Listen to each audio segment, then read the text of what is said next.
I've been cleaning up corrosion on this creature from the Black Lagoon WPC 89 MPU.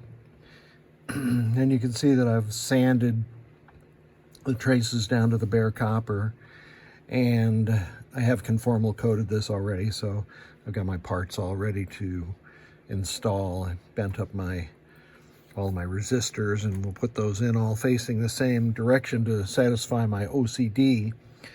But I wanted to show you a couple of places to look out for when you take a job on like this.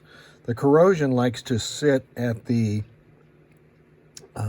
where the trace and pad junction is. So right here, here, and here, you see I marked these with black dots. There's a open between this pad and this trace, so these dots are to remind me to put a jumper on the board, and I'll put those on the back of the board. Over here there's another one, and this one I'll jumper on the back of the board to this through hole. And then this one, there's a fracture in the trace both above and below this solder pad, so this is going to take, you know, a jumper from here to here, plus the jumper from here to here, and then this one's fractured also. Up top here, this is a common place for a trace to be eaten away.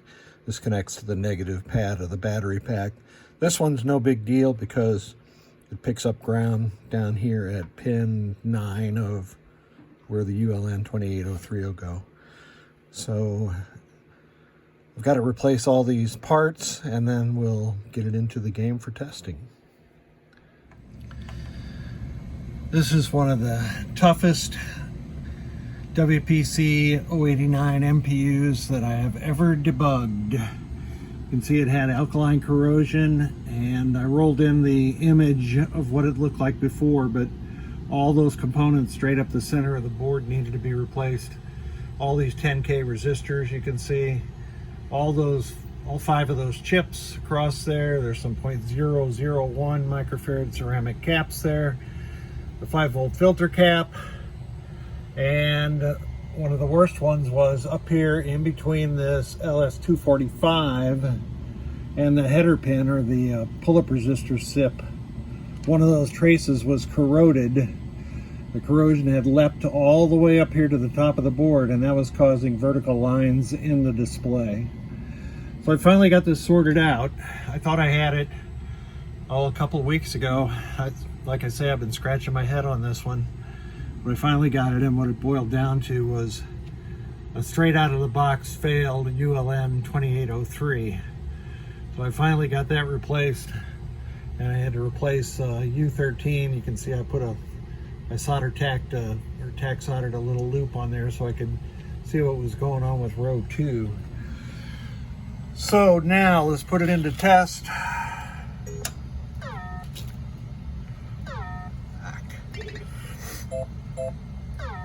Switch test.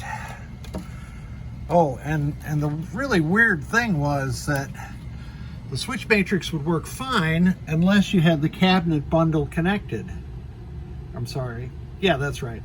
If you connected this cabinet bundle, for whatever reason, switch column 2, row 2 would not operate. But I've got that. That was a problem with that ULN 2803. So you can see the only switch that's indicated now is switch 24, which is the always closed switch. So I'm going to go through all of columns 1, 2, and 3.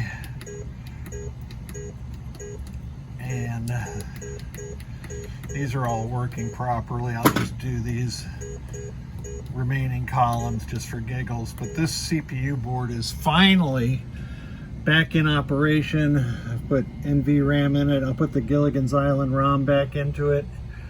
And I'm going to finally flick this booger off my finger.